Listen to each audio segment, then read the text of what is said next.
Shock తగిలింది. BRS పార్టీని వీడి కాంగ్రెస్ లో చేరతారని రాజేంద్రనగర్ ఎమ్మెల్యే ప్రకటించారు. ఇటీవలే సీఎం రేవంత్ రెడ్డిని ఆయన కలిశారు. రేపు ఆయన రేవంత్ రెడ్డి సమక్షంలో పార్టీలో చేరుతున్నట్టుగా కాసేపటి క్రితమే ప్రకటించారు.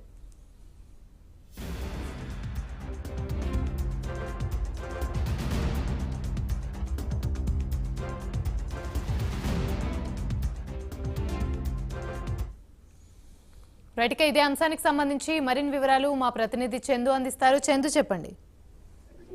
కొద్దిసేపటి క్రితమే సీఎం రేవంత్ రెడ్డిని బీఆర్ఎస్ రాజేంద్రనగర్ ఎమ్మెల్యే ప్రకాష్ గౌడ్ కలిశారు. అయితే ఆయన పార్టీలో చేరేందుకు సిద్ధమైనట్లు కూడా మనకు తెలుస్తోంది. రేపు ఆయన కాంగ్రెస్ కండువా కప్పుకోబోతున్నట్టు కూడా మనకు సమాచారం అందుతోంది. ముఖ్యంగా చూసినట్టయితే నిన్న తెలంగాణ భవన్ లో జరిగినటువంటి బీఆర్ఎస్ సమావేశానికి కూడా ఆయన వెంటనే వెళ్లిపోయారు.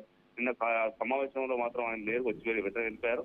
మొత్తంగా చూసినట్టయితే గతంలో కూడా ప్రకాష్ గౌడ్ సీఎం రేవంత్ రెడ్డిని కలిశారు. ముఖ్యంగా అప్పుడు కాంగ్రెస్ ప్రభుత్వం వచ్చిన కొత్తలోనే ఆయన కలిశారు. అప్పుడు కలిసినప్పుడు మాత్రం ఆ ప్రచారాన్ని ఖండించారు. తన పార్టీలో మారడం లేదు, అభివృద్ధి కార్యక్రమాల కోసమే రేవంత్ రెడ్డిని కలిశానని చెప్పుకొచ్చారు.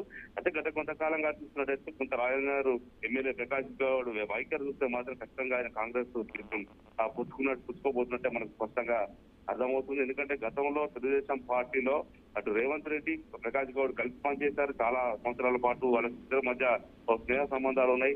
ఈ నేపథ్యంలో వ్యక్తిగత సంబంధాలు కూడా ఉన్న నేపథ్యంలో ఖచ్చితంగా ఆయన ప్రస్తుతం పార్టీ నేతలతో రాజేంద్రలో ఉన్నటువంటి నేతలతో కూడా ప్రకాష్ గౌడ్ మాట్లాడినట్టు కూడా తెలుస్తుంది. ఈ నేపథ్యంలో ఆ కార్యకర్తల అభిష్టం మేరకే తన పార్టీ మారాలని నిర్ణయించుకున్నట్టు తెలుస్తుంది. ఈ క్రమంలోనే ఈ రోజు రేవంత్ రెడ్డిని ఆయన కలిసారు. రేవంత్ రెడ్డి కలిసిన దాంట్లో మైనంపల్లి హనుమంతరావు వేం నరేంద్ర రెడ్డి కూడా ఉన్నారు. మొత్తంగా చూసినట్టయితే బీఆర్ఎస్ ఇదైతే దీక్షాక్ గానే మనం చెప్పవచ్చు. ఎందుకంటే ఎన్నికల ముంగిట ఎమ్మెల్యే పార్టీ మారబోతున్న మాత్రం చర్చనీయాంశంగా అయితే మారింది. ఎందుకంటే ఇప్పటికే బీఆర్ఎస్ టార్గెట్ పెట్టుకున్న స్థానంలో చేవెళ్ల పార్లమెంట్ కూడా ఉంది. ఎందుకంటే చేవెళ్లలో ఖచ్చితంగా గెలవాలనే ఉద్దేశంతో అక్కడ బీసీ నేత కాసాని జ్ఞానేశ్వర్ కూడా నిలబెట్టిన క్రమంలో ఖచ్చితంగా అక్కడ గెలిచే ప్రయత్నం చేయాలని భావించినప్పటికీ ఇప్పుడు రాజేంద్ర ప్రకాష్ గౌడ్ పార్టీ మారబోతుండడం మాత్రం ఆ బీఆర్ఎస్ పెద్ద షాక్ అని చెప్పవచ్చు. యామిని.